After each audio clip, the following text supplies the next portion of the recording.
लेकिन ऐसा महावीर योद्धा है कौन महाराज? एक योद्धा है, वनराज। राजकुंवर भानु प्रताप सिंह अगर इस लायक होते तो हमने कब का उन्हें राजगद्दी पर बिठा दिया होता। राज सिंहासन पर बैठ नहीं सकता तो क्या मैं विद्रोह करने का साहस भी न करूं? साहस करो भानु, परंतु आत्महत्या का नहीं, हत्या का। तुम एक महाबली महाराज के पुत्र और एक बहुत बड़े साम्राज्य के उत्तराधिकारी हो। तुम्हारा संबंध किसी भी राजघराने से नहीं है।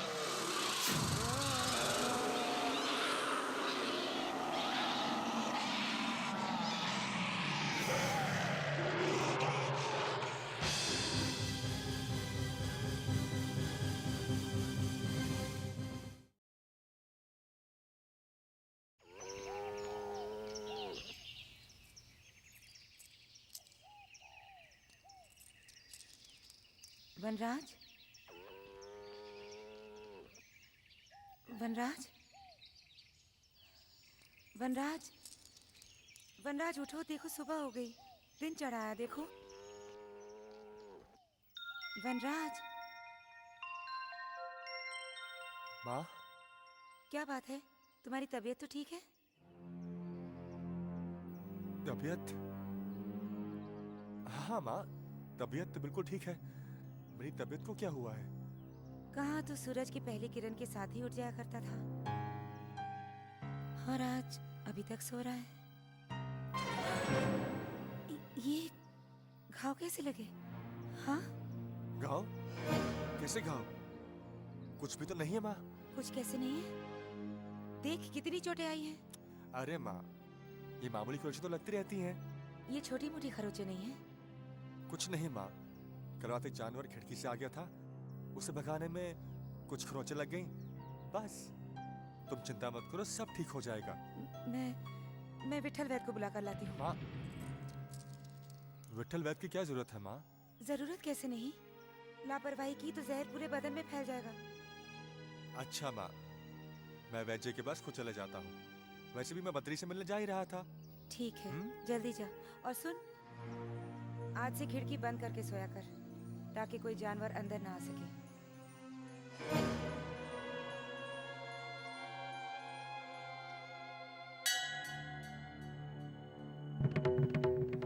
यहाँ बैठकर तकदीरें लिखना बहुत आसान है।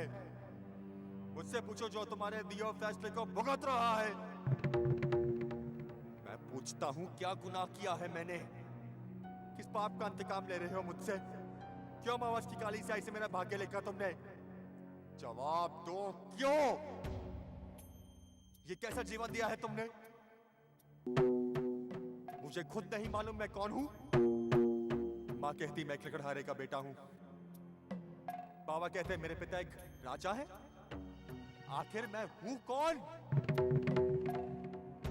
बचपन से लेकर आज तक माँ तुम्हारी चौखट पर लाती रही, कहती थी या माथा टेको, वो माथा टेको, भगवान तुम्हारा उद्धार करेंगे। तुमने ये उद्धार किया है मेरा? एक इंसान से मुझे एक जंगली हैवान बना दिया। तुमने मेरा राज्य छीना, मेरा पिता छीना, मेरी हर खुशी छीनी। मैंने कोई शिकायत नहीं की, मगर आज तुमने मेरी मानवता, सभ्यता, मित्रता सब छीन ली। क्यों? आखिर क्यों? मुझे दरिंदा बना दिया। ये पाप क्यों कराया मुझसे? क्यों मैंने अपने पति की जान लेनी चाहिए? एक बात ध्यान से सुन लो भगवान, अगर मेरी माँ की बात मुझे कोई प्रिय है, वो है बद्री। और अगर बद्री को कुछ हो गया ना, तो मैं तुम्हें कभी क्षमा नहीं करूंगा। भूल जाऊंगा तुम्हारा आदर सम्मान क्या है, भूल जाऊंगा भगवान के बीच में रिश्ता क्या है।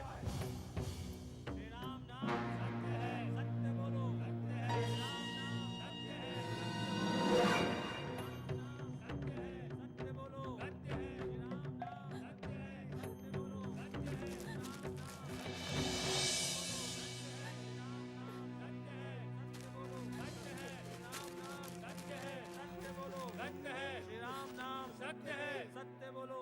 ये क्या हो गया बेटा? ये हमारे साथ कैसा अनर्थ हो गया? सत्य बोलो। सत्य है, श्री राम नाम सत्य। गांव में किसकी मौत हो गई है?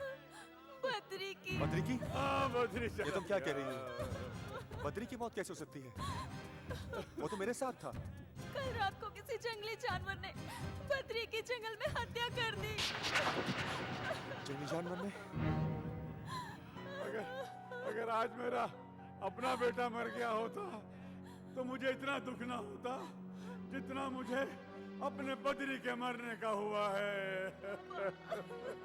श्री राम नाम सत्य है, सत्य। मुझसे वादा करो वनराज, वादा करो मुझसे कि तुम उस जानवर के टुकड़े टुकड़े कर दोगे जिसने बद्री को हमसे छीन लिया। ऐसा ही होगा उर्वशी। बाबा, मैं उस दरिंदे को नहीं छोड़ूंगा, नहीं छोड़ूंगा। सत्य बोलो, श्री राम नाम सत्य है, सत्य बोलो, श्री राम नाम सत्य है, सत्य बोलो, श्री राम नाम सत्य है, सत्य बोलो, श्री राम नाम सत्य है, सत्य बोलो, श्री राम नाम सत्य है, सत्य बोलो, श्री राम नाम सत्य है, सत्य बोलो, श्री राम नाम सत्य है, सत्य बोलो।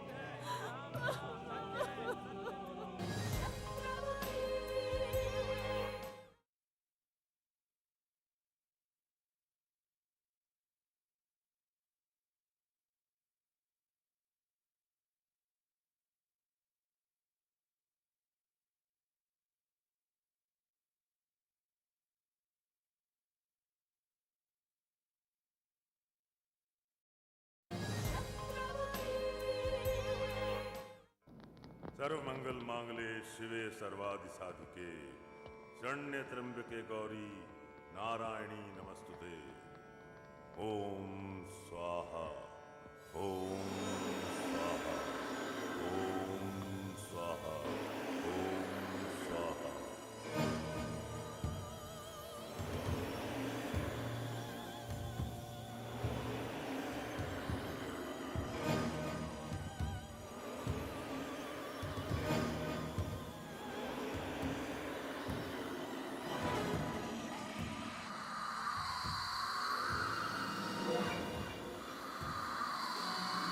शुभ संकेत नहीं है, अवश्य ही कोई अशुभ घटना घटी है। ये वातावरण में प्रलय कैसी है? ऐसा संकेत, ऐसा ही वातावरण आज से 21 वर्ष पूर्व घटा था, जब महाराजा प्रताप सिंह के पुत्र ने जन्म लिया था। फिर कोई अमंगलकारी घटना हुई है। ये घटना क्या है? मुझे देखना होगा, देखना होगा मुझे।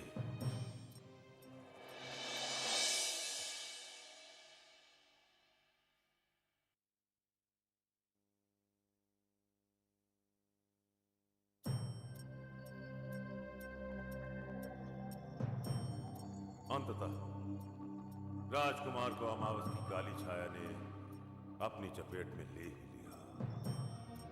महाराजा प्रताप सिंह, वो मेरी जिस भविष्यवाणी को सारी दुनिया झुठलाने की कोशिश कर रही थी, वो सत्य साबित हो रही है।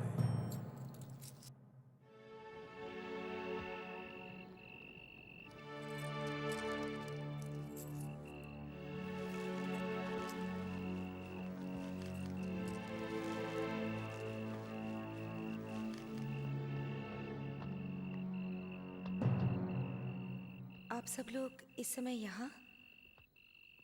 क्या बात है? राजमाता, हम रात्रि के इस समय यहाँ आकर आपको कष्ट नहीं देना चाहते थे, परंतु हमें विवश होकर यहाँ आना पड़ा। हमने कभी सोचा भी नहीं था कि हमारे साथ इतना बड़ा विश्वासघात किया जाएगा। विश्वासघात? कैसा विश्वासघात? इसका उत्तर तो कबीले के सरदार ही देंगे कि ये क्यों हुआ, कैसे हुआ और क्यों इसे होने दिया गया। क्या क्या किया वनराज ने? ये तो बहुत ही दुख की बात है कि हमारे साथ क्या बीती और आपको कुछ पता ही नहीं। बिल्कुल इनकार कर रही हैं आप कि सच्चाई क्या है। सच्चाई? कैसी सच्चाई? तो साफ साफ सुनिए राजमाता, जिस दिन वनराज की कबीले का सरदार बनाने की घोषणा हुई थी, उस दिन हमें यह आश्वासन दिया गया था कि सरदार हमारी और गांव की रक्षा और सुरक्षा करेंगे, परंतु ऐसा कुछ नहीं हुआ और हमारा बद्री हमसे छीन लिया गया, हमेशा हमेशा के लिए। जिस समय ये हादसा हुआ उस समय तो राजमाता, हम किसी पे दोष लगाने नहीं आए, हम तो केवल अपनी व्यथा सुनाने आए हैं। यदि आपको अनुचित न लगे और आपकी आज्ञा हो तो मैं कुछ कहूं। क्या कहना चाहते हो? राजमाता, सारे गांव को इस बात का मान था कि जब भी उन पर कोई संकट आता है, कोई दुख की घड़ी आती है, तो राजमाता स्वयं उनके घर पहुंचकर उनके दुख का हाल पूछती हैं, उनके आंसू पोंछ देती हैं, हमारे सिर पर ममता का हाथ रखकर हमारा दुख हर लेती हैं। परंतु अब इतनी बड़ी घटना घट गई, हमसे हमारा बदरी छीन लिया गया, सारा गांव शोक में डूबा हुआ है और आपकी तरफ से ढारस के दो शब्द भी नहीं आए। विठल वैद, ये सच है कि बद्री के मौत पर मैं आप सबसे मिलने नहीं आ पाई, लेकिन मुझे उसकी मौत का दुख जरूर है और मैं आप सबको ये विश्वास दिलाना चाहती हूँ कि वनराज आपकी पूरी पूरी सुरक्षा करेगा। अब हमें वनराज पर कोई भी भरोसा नहीं है। हमें ऐसा सरदार चाहिए जो हमारी रक्षा कर सके, हमारे संकट दूर कर सके। आज बद्री की मौत हुई है, कल किसी और की होगी। सारा गांव भय से कांप रहा है। ऐसे कैसे वनराज पर विश्वास किया जाए? आप सब लोग ये चाहते हैं कि वनराज को उसके पद से हटा दिया जाए? आप लोगों की खामोशी का मतलब? कोई नहीं चाहता मैं अपने पद पर रहूं? अगर ऐसी बात है तो मैं अभी इसी वक्त अपने पद का त्याग करता हूं। नहीं, वनराज अपने पद से नहीं हटेगा। वो सरदार है और रहेगा। नहीं पद्मा, नहीं। गांव वालों को आश्वासन नहीं, इंसाफ चाहिए। और इंसाफ तब हो सकता है जब वनराज उस खूंखार जानवर को मारकर उसकी लाश गांव वालों के सामने लाकर फेंक दे। सुंदरवन के इतिहास में ये पहला मौका है जब किसी सरदार पर से लोगों का विश्वास उठ गया। विश्वास का उठ जाना बहुत बड़े संकट की बात है भैया। हाँ, अब वनराज के पास सिर्फ एक ही रास्ता है। वो फिर से लोगों का विश्वास जीतने की कोशिश करे और जल्द से जल्द उस जानवर की हत्या कर दे। ये नामुमकिन है। नामुमकिन? ये तुम कह रही हो पद्मा? क्या प्रजा की तरह तुम्हारा भी अपने बेटे पर से विश्वास उठ गया? मैं जानती हूँ भैया, तुमने उसे इस लायक बनाया है कि एक जानवर तो क्या, वो अकेले ही बड़ी सी बड़ी सेना को काट कर रख दे। मगर क्या पद्मा?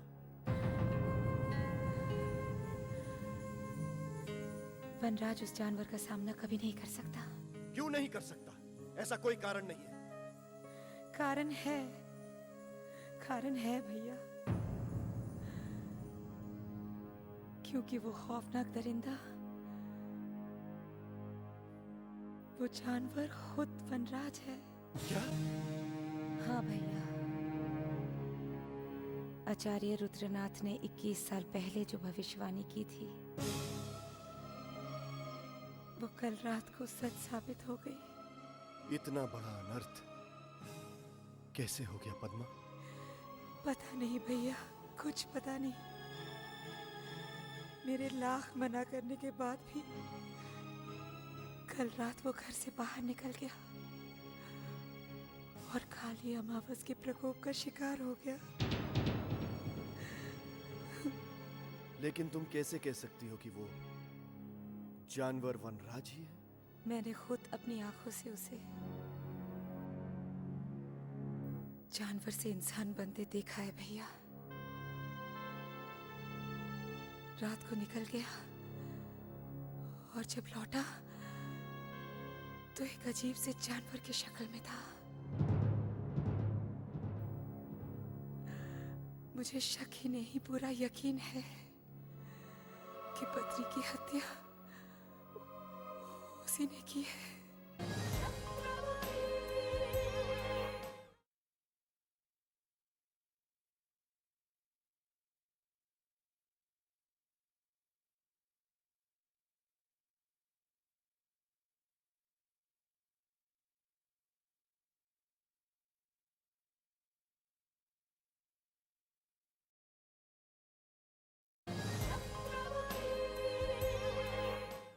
आज हमारा दिल बहुत उदास और परेशान है। ना जाने क्यों हमें ऐसा लग रहा है हमारे प्रिय पुत्र और रानी पद्मावती पर बहुत भारी संकट आने वाला है। आप विश्वास क्यों नहीं करते महाराज?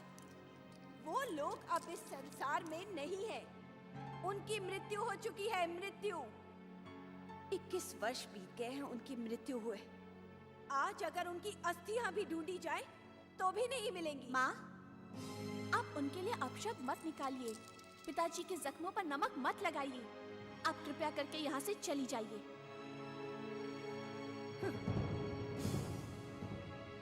आप इन लोगों की बातों पे मत जाइए पिताजी। इन्हें जो कहना है कहने दीजिए। पर मुझे पूरा विश्वास है कि छोटी माँ और भैया जहाँ भी होंगे सुरक्षित होंगे और एक दिन वो आपके पास जरूर लौट कर आएंगे। राजन। आचार्य रुद्रनाथ। हाँ, मैं बिना आज्ञा आपके कक्ष में आ गया क्योंकि समाचार ही कुछ ऐसा है। कैसा समाचार? अत्यंत अशुभ और अमंगल समाचार। मतलब आज आपके पुत्र के 21 वर्ष बाद संकेत मिले हैं। 21 वर्ष बाद आपका पुत्र अमावस की काली छाया की चपेट में आ चुका है। अब आपके विनाश की बारी है। बच सको तो बचो। अब आपका पुत्र आपके लिए संकट की आंधी बन के उठेगा। शांत हो जाइए आचार्य। आप तो हमारे बेटे के रूप को इस कदर पेश कर रहे हैं जैसे कि वो कोई हैवान हो। वो हैवान ही है राजन, हैवान। अब हम आपकी किसी बात पर विश्वास नहीं करेंगे। आप ही की वजह से हमने अपने निर्दोष पुत्र और प्रिय रानी को त्याग दिया, जिसके लिए आज तक हम अपने आप को माफ नहीं कर सकते। आज एक बार फिर आप हमें उत्तेजित करने चले आए ताकि हम अपने बेटे से घृणा करें। मानना ना मानना आपकी इच्छा है राजन। मैं तो केवल आपको सावधान करने आया था। 21 साल पहले जो मैंने कहा था वो आज भी अटल है, सत्य है और आज भी मेरी भविष्यवाणी को कोई झुठला नहीं सकता। आचार्य महाराज, आज मैं आपसे पूछती हूँ, आप हमेशा अशुभ और अमंगल वाणी ही क्यों बताते हैं? आप कुछ शुभ और मंगल समाचार क्यों नहीं देते? अपनी जीभा पर नियंत्रण रखो बेटी। विधि का विधान कोई नहीं बदल सकता। सत्य असत्य नहीं हो सकता। राजन, और मैं जो आपसे कहने आया हूं उसे ध्यान से सुनिए। इससे पहले कि आपके पुत्र की दानवीय शक्तियां आपके राज का विनाश कर दें, अपने पुत्र का अंत कर दो। अंत कर दो अपने पुत्र का राजन।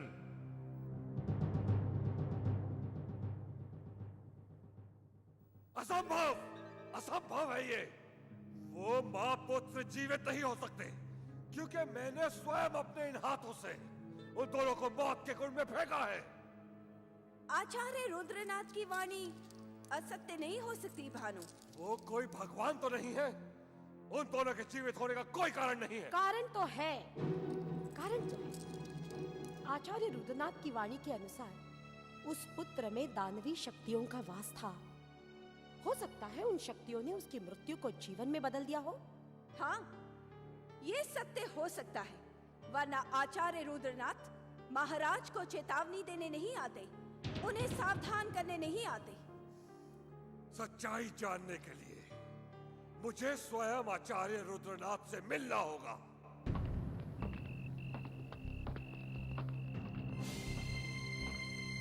आओ कुंवर भानु प्रताप, आओ। क्षमा करना आचार्य, मैंने आपकी तपस्या में बाधा डाल दी, किंतु कारण ही कुछ ऐसा था कि मुझे आना पड़ा। तुम्हारी चिंता का कारण तुम्हारे चेहरे से स्पष्ट है।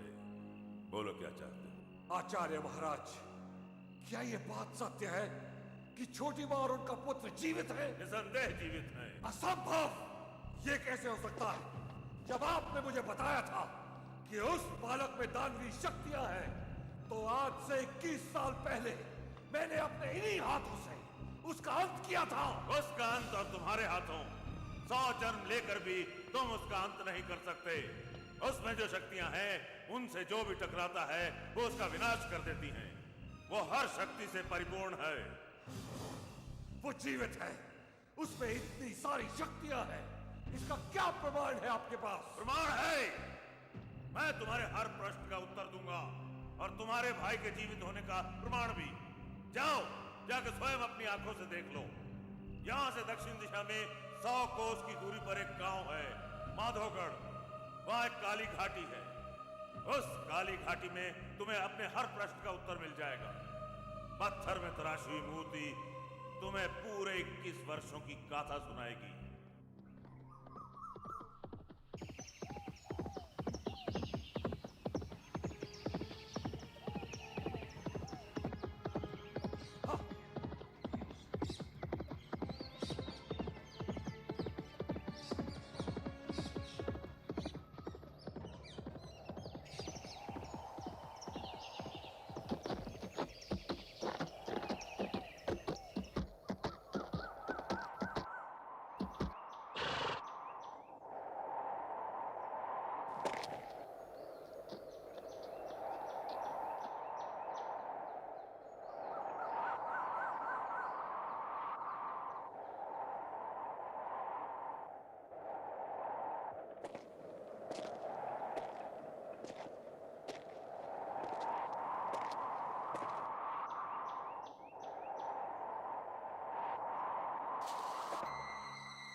चक्रवर्ती दानव सम्राट राजकुमार अलकापुरी जन्म संवत 1676 अमावस की रात में अलकापुरी में होगा तथा 21 वर्ष की आयु तक एक विचित्र प्राणी में परिवर्तित होकर अपनी मायावी शक्तियों द्वारा विनाशकारी सिद्ध होगा।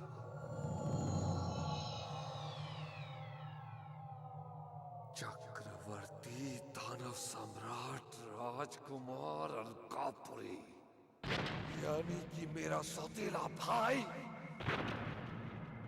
ये कैसे संभव हो सकता है? संभव है कुंवर। और यही तुम्हारे प्रश्नों का उत्तर भी। आचार्य महाराज आप? हाँ मैं। कुंवर, किसी भ्रम और शंका में आने की आवश्यकता नहीं है। ये जो तुमने पढ़ा और देखा यही परम सत्य है। और ये आज की बनाई हुई प्रतिमा नहीं है और ना ही आज का लिखा हुआ है। 200 वर्ष पूर्व असुरी सम्राट ने मानव और मानवता के विरुद्ध अपने हस्ताक्षर अंकित किए हैं। ये तुम्हारा भाई मानव के रूप में एक दानव है। अगर ये सत्य है, यही सत्य है, तो इस सत्य का अंत होना चाहिए आचार्य महाराज। अवश्य हो जाना चाहिए, परंतु अब इसे समाप्त करना इतना सरल नहीं जितना तुम समझ रहे हो। भानु प्रताप के लिए कोई भी लक्ष्य असंभव नहीं है। तुम भूल रहे हो भानु प्रताप, इसे मारने की चेष्टा तुमने 21 वर्ष पूर्व भी की थी, परंतु परिणाम कुछ नहीं निकला। जिस पौधे को तुमने सोचा कि तुमने रौंद दिया है, कुचल दिया है, वो आज भी जीवित है और अब वो पौधा बड़ा होकर एक महान वृक्ष बन चुका है जिसे तुम उखाड़ नहीं सकते। उखाड़ नहीं सकता, पर जड़ से काट तो सकता हूं।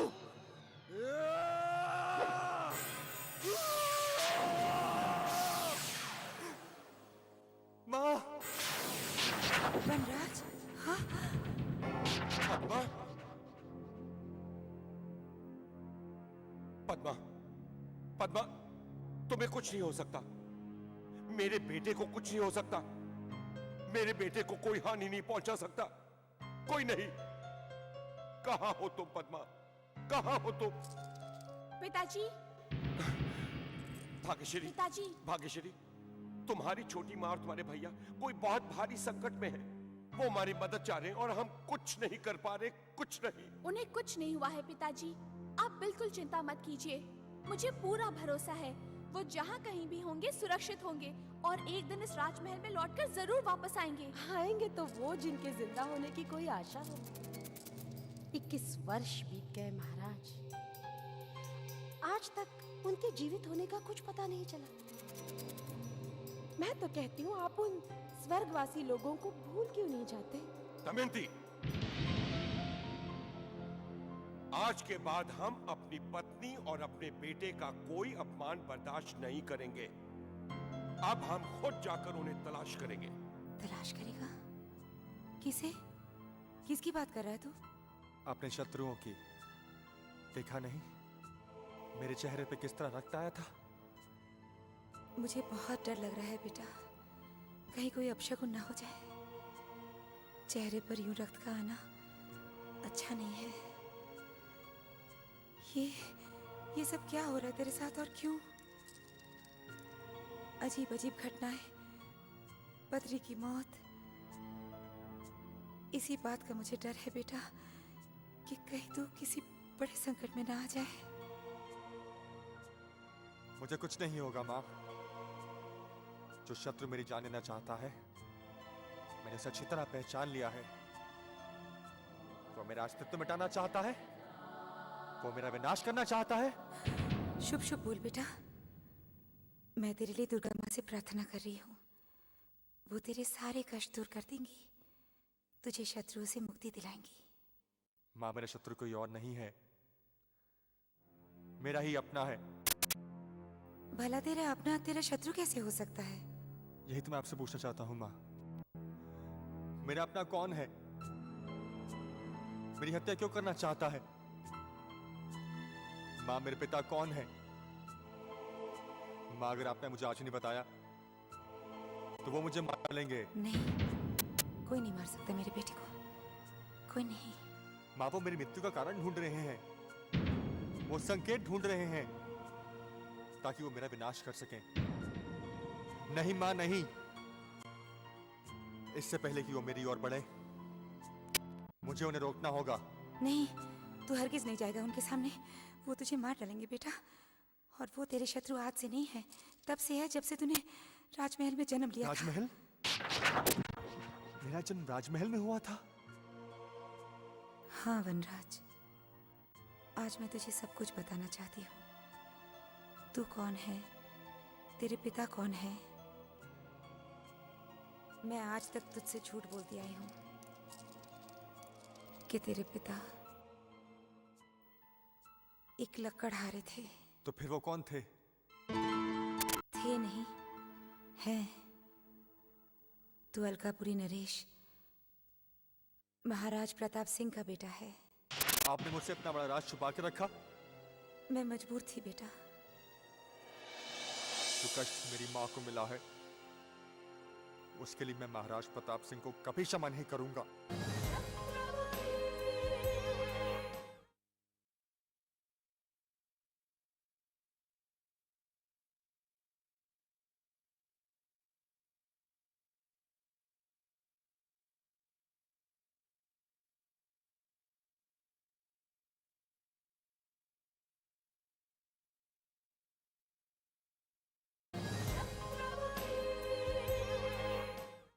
ना बेटा, वो तेरे पिता हैं और पिता का अपमान नहीं किया जाता। ये भी सच है कि तेरे पिता साक्षात भगवान स्वरूप हैं। तो फिर आपने अपने भगवान को क्यों छोड़ दिया? सिर्फ तेरे लिए, क्योंकि तुझे श्रापित कहकर महल से निकाल दिया गया, तो मैं भी तेरे साथ चली आई। सबके लिए तू अशुभ था, अनिष्टकारी था, पर मेरे लिए तो तू मेरा अपना ही खून था, जिसने मेरी ही कोख से जन्म लिया। मैं जानता हूं माँ, आप मुझसे कितना प्यार करती हैं, लेकिन शायद सच्चाई जानने के बाद मुझसे नफरत करने लगे। नफरत? तुझसे? ना बेटा, तू मेरी शक्ति है, मेरी भक्ति है। मैं तुझे आज भी उतना ही प्यार करती हूँ जितना कल करती थी। हालांकि सच्चाई मैं जान चुकी हूँ। आप सच्चाई जान चुकी हैं? हाँ, मैंने देखा तू किस तरह एक जानवर में तब्दील हुआ। तू दानव है, विनाशकारी है, लेकिन मेरा बेटा है। तेरे लिए मैंने राजपाट, ये समाज, अपना सुहाग, सब कुछ ठुकरा चुकी हूँ। बस तुझे नहीं ठुकरा सकी, नहीं ठुकरा सकी मैं श्रापित हूं, विनाशकारी हूं, दानव हूं। आप भी सब कब से जानती हैं? उसी समय से जब तू केवल एक दिन का था।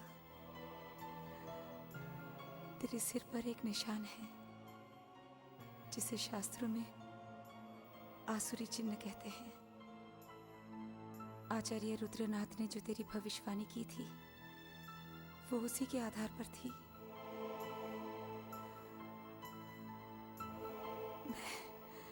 मैं सब कुछ जानती हूँ बेटा, लेकिन उन्हें पढ़ने का कभी साहस नहीं जुटा पाई।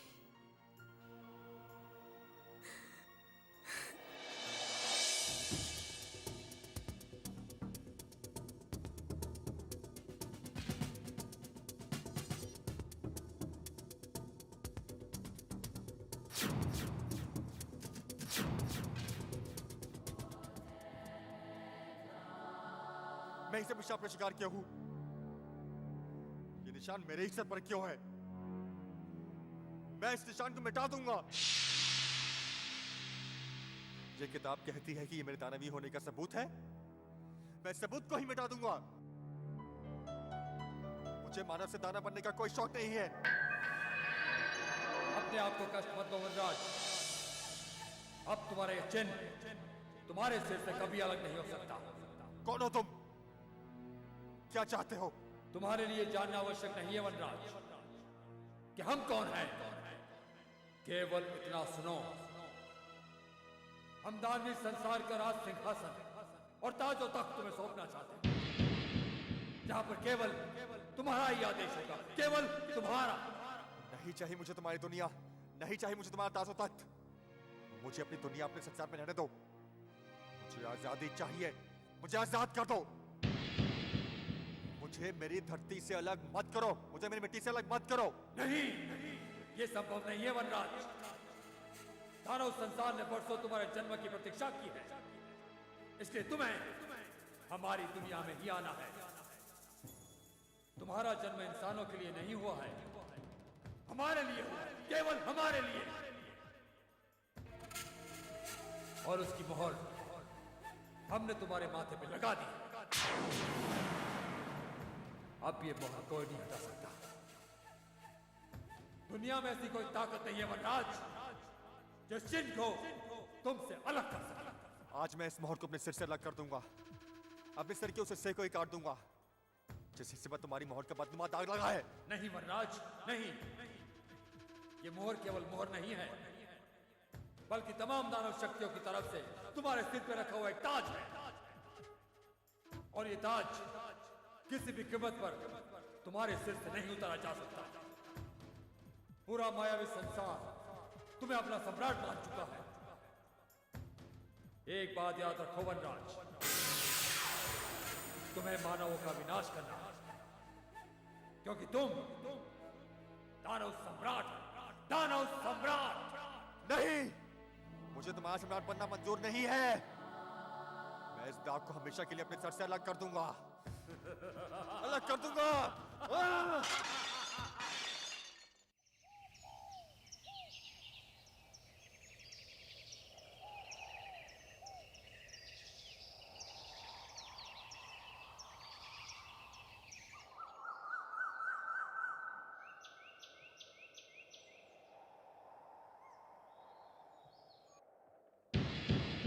वनराज,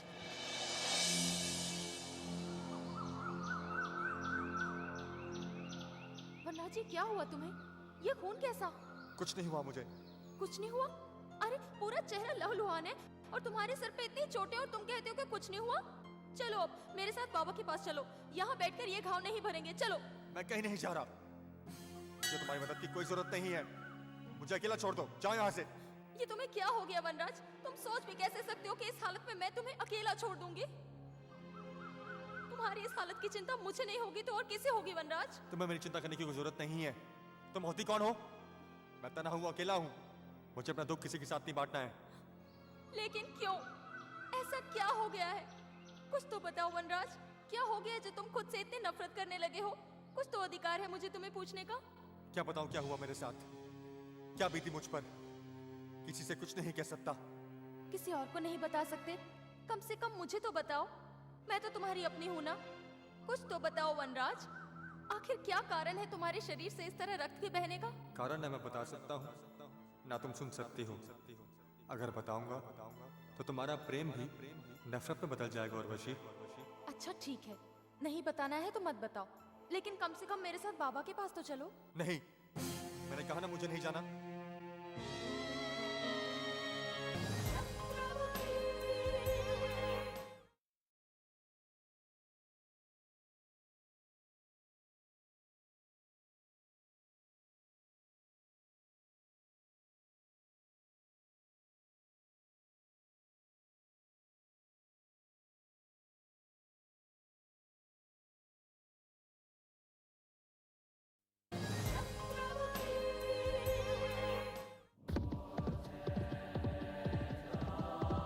देवधर महाराज!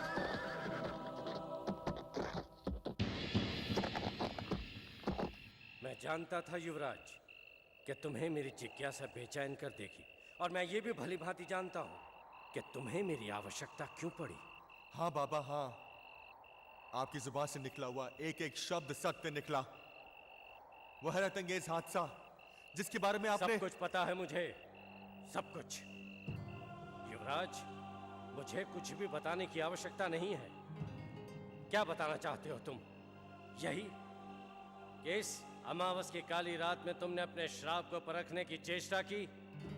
अमावस की काली छाया का प्रकोप कैसा होगा, इस सच्चाई को जानना चाहा। हाँ बाबा हाँ, मैंने इसलिए परखना चाहा क्योंकि तुम्हें इन बातों पर विश्वास नहीं था, भरोसा नहीं था, क्योंकि तुम्हारे लिए यह सब अंधविश्वास है। सच तो यही है बाबा, मुझे इन बातों पे विश्वास नहीं था, भरोसा नहीं था कि ऐसी भी शक्तियां होती हैं। अवश्य ऐसी शक्तियां हैं, और ये वो शक्तियां हैं जिससे टकराने का साहस कोई भी नहीं कर सकता। स्वयं तुमने देख लिया कि इस प्रकार प्रकोप की शक्ति ने तुम्हें इंसान से जानवर बना दिया। न केवल तुम्हारा आकार ही बदला, तुम्हारा हृदय भी जानवर में बदल दिया। सब कुछ ऐसा ही हुआ बाबा, सब कुछ। मैं आपसे इसलिए मिलना चाहा था ताकि आप... इस प्रकोप से, इस श्राप से तुम्हें मुक्ति कैसे मिले, इस मुसीबत से छुटकारा पाने का उपाय चाहते हो तुम युवराज? हाँ बाबा, इस अमावस के श्राप से, इस भयानक प्रकोप से छुटकारा चाहता हूँ। कोई उपाय बताइए बाबा। नहीं युवराज, इस प्रकोप से मुक्ति का कोई उपाय नहीं है। इसमें मैं तुम्हारी कोई सहायता नहीं कर सकता। तो क्या मैं सारी उम्र इसी मुसीबत से जूझता रहूंगा? नहीं, ऐसा बिल्कुल नहीं है। तुम्हें इस श्राप से छुटकारा अवश्य मिलेगा, परंतु इसके लिए तुम्हें प्रतीक्षा करनी होगी। मुझे दुख है युवराज कि इस कठिनाई में मैं तुम्हारी कोई सहायता नहीं कर सकता। बाबा, क्या आप मुझे बता सकते हैं मेरे जीवन में और क्या-क्या घटनाएं होने वाली हैं? बहुत कुछ होना बाकी है युवराज। बहुत जल्द तुम्हें इस राज्य को छोड़कर एक ऐसे राज्य की ओर प्रस्थान करना है जहां पग पग पर तुम्हारी मृत्यु का द्वार होगा। किंतु समस्त संकटों के उपरांत भी मृत्यु तुम्हारे निकट नहीं आएगी। तुम सुरक्षित रहोगे और तुम अपने लक्ष्य में सफल लौटोगे। मेरे उस महान राज्य की ओर जाने का कारण क्या होगा? तुम्हारे पिता। पिता? हाँ युवराज, तुम्हें अपने पिता के कारण ही उस राज्य की ओर प्रस्थान करना होगा, क्योंकि तुम्हारे पिता और तुम्हारे राज परिवार पर तुम्हारे ही कारण एक संकट आने वाला है। मेरे कारण? हाँ युवराज, किंतु उस संकट का निवारण तुम ही होगे। और यह सत्य भी है कि तुम्हारी हर समस्या का प्रतिफल तुम्हें उसी राज्य में मिलेगा। बस ये समझो कि किसी भी समय तुम्हें उस राज्य की ओर प्रस्थान करना पड़ेगा युवराज। सिर्फ मेरा अधिकार है अलकापुरी की राजगद्दी पर। मैं भानु प्रताप। अपनी इस मैं को समाप्त कर दो कुंवर। हाँ, जिस व्यक्ति की प्रतिमा तक को तुम छू नहीं पाए, उसका वध भला तुम क्या कर पाओगे? मैं को समाप्त कर दूं? जब यही मैं हम में बदल जाएगा, तब आप देखिएगा। मैं अपनी पूरी सेना के साथ उसका मुकाबला करूंगा, मिट्टी में मिला दूंगा उसे। आप बस मुझे इन चित्रों के चित्रकार का पता बता दीजिए। उसे तो अवश्य पता होगा कि मेरा ये सौतेला भाई कहां बसता है। भानु प्रताप, तुम क्या समझते हो ये चित्र किसी राह चलते चित्रकार ने बनाए हैं? नहीं, ये चित्र समस्त सृष्टि के रचयिता के परम शत्रु दानव सम्राट ने रचे हैं। इसका कारण क्या है आचार्य महाराज? कारण जानना चाहते हो तो सुनो। दानव शक्तियां अमावस के अशुभ घड़ी की वर्षों प्रतीक्षा करती हैं कि उस घड़ी में कोई शिशु जन्म ले, क्योंकि कंडमूल के समय जो भी शिशु जन्म लेगा वो उन्हीं का अवतार होगा। अमावस की अनिश्चित रातों के पश्चात कहीं जाकर दानवों की इच्छाएं पूर्ण होती हैं। वो हर्षोल्लास में नाचते हैं, गाते हैं, झूमते हैं और मनुष्यों के बीच पल रहे अपने भावी सम्राट के चित्र बनाते हैं। ये चित्र तुम्हारे भाई के नहीं, अपितु दानव के अवतार के हैं। और दानव के इस अवतार का अंत तुम्हारे जैसा साधारण योद्धा नहीं कर सकता। इसका प्रमाण तुम अभी देख चुके हो। अगर इस सौतेले भाई की मृत्यु मेरे हाथों नहीं लिखी, तो कोई तो कहीं ऐसा होगा जिसके हाथ इस सौतेले की गर्दन तक पहुंच जाएंगे। अवश्य होगा। जब जब इस धरती पर किसी दानव ने जन्म लिया है, तब तब उसका विनाश करने वाला भी उत्पन्न हुआ है।